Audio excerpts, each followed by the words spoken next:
కేంద్రానికి తాత్కాలిక కేటాయింపుగా 34% ఉంటే అది కూడా వాడలేదు, 28% వాడుతుండ్రు. Ever lowest utilization in river Krishna in this Congress 2 years rule.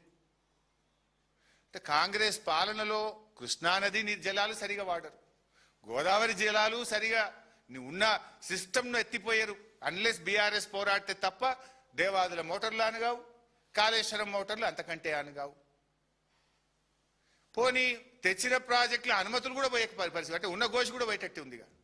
కొత్తదేం లేదు, సాధించి పెట్టిన అనుమతులు తెచ్చిపెట్టిన క్లియరెన్సులు కూడా రద్దు చేసే కాడికి వచ్చిందంటే ఈ రాష్ట్రం ఏమైపోతుంది అనేటువంటి ఒక ఆందోళన, ఒక ఆవేదనతో మేము మాట్లాడవలసినటువంటి వస్తుంది.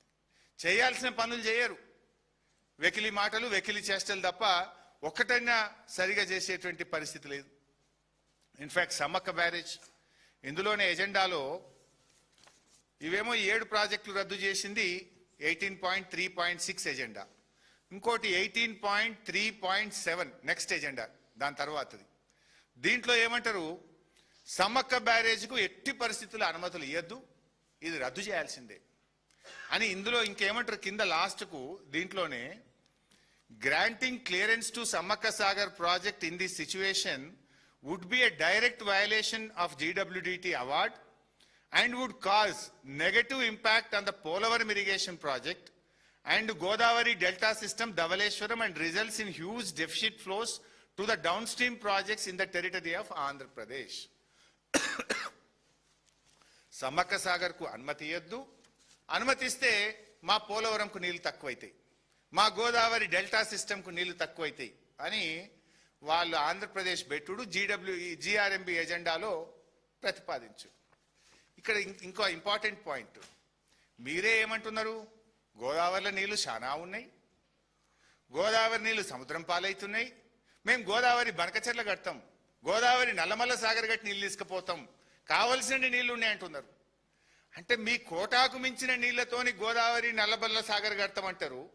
మా హక్కుగా మా 968 TMCలో భాగంగా సమ్మక్క సాగర్ ప్రాజెక్టు కట్టుకుంటామంటే దానికి అనుమతులు ఇవ్వద్దు అని చెప్పి ఆంధ్రప్రదేశ్ చెప్పుడు, GRMB ఎజెండాలో పెట్టుడు. ఇక్కడ ఫన్నీయెస్ట్ పార్ట్ ఏంటంటే, ఆల్రెడీ సమ్మక్క సాగర్కు బీఆర్ఎస్ అనుమతులు సాధించింది. This is the clearance.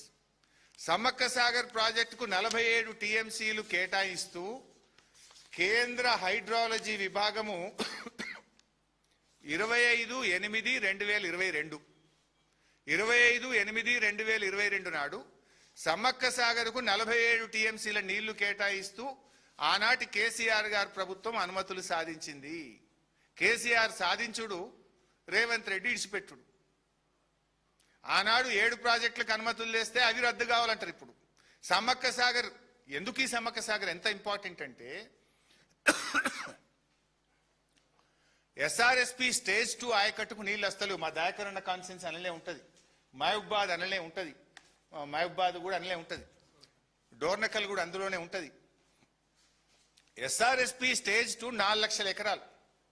SRSP project కట్టిన తర్వాత దాని ఇన్ఫ్లోస్ తగ్గినాయి, స్టేజ్ 2 ఆయకట్టుకు నీళ్లు రావడం లేదు.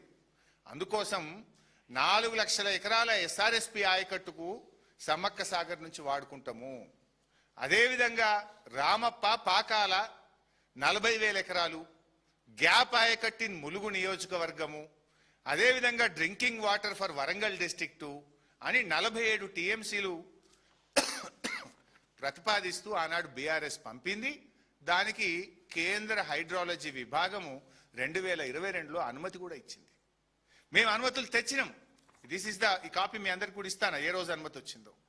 ఇప్పుడు ఆ అనుమతి రద్దు చేయండి, అనుమతులు ఇక మిగతా అనుమతులు ఆపండి, ప్రాజెక్టు ఆపండి అని ఆంధ్రప్రదేశ్ ప్రతిపాదిస్తుంది. GRMB ఎజెండాలో పెడుతుంది. చంద్రబాబు ఎజెండా, రేవంత్ రెడ్డి మౌనం. ఎందుకు తెలంగాణ మౌనంగా ఉంటున్నది? ఎట్లా వస్తుంది ఎజెండాలకు? అంటే ఇప్పుడు సమ్మక్క సాగర్కు ఉరివేసే కుట్ర జరుగుతున్నది. ఇన్ఫ్యాక్ట్ మీడియాలో కూడా వార్తలు వస్తున్నాయి.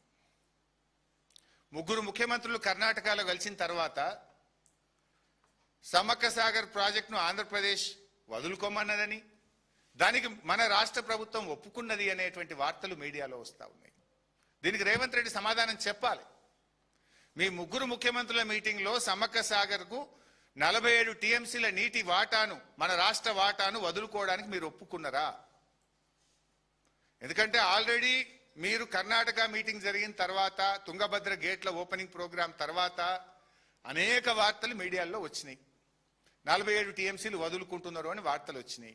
ప్రభుత్వం స్పందన లేదు. ఇప్పుడు ఎజెండాలకు వచ్చేసింది, జిఆర్ఎంపీ ఎజెండాలకు వచ్చేసింది. ఎస్, ఈ 47 ఇచ్చేదే లేదు అంటున్నారు ఆంధ్రప్రదేశ్. దీని మీద మీ స్టాండ్ ఏంది? ఈ 47 వదులుకున్నారా, వదులుకోలేదా? What is the stand of Telangana? ఎట్లా వదులుకుంటారు మీరు? ఈ 47కి ఆల్రెడీ మేము హైడ్రాలజీ క్లియరెన్స్ తెచ్చి ఉన్నాము. ఎస్ఆర్ఎస్పి స్టేజ్ 2 అంటే ఇరిగేషన్ శాఖ మంత్రి ఉత్తమ్ కుమార్ రెడ్డి నియోజకవర్గానికి కూడా ఈ నీళ్లు పోతాయి, సమ్మక్క సాగర్ నీళ్లు. హుజూర్ నగర్, కోదాడ, సూర్యాపేట, తుంగతుర్తి ఆ నియోజకవర్గాలకు కూడా నీళ్లు వెళ్తాయి. నీళ్ల మంత్రి నియోజకవర్గానికి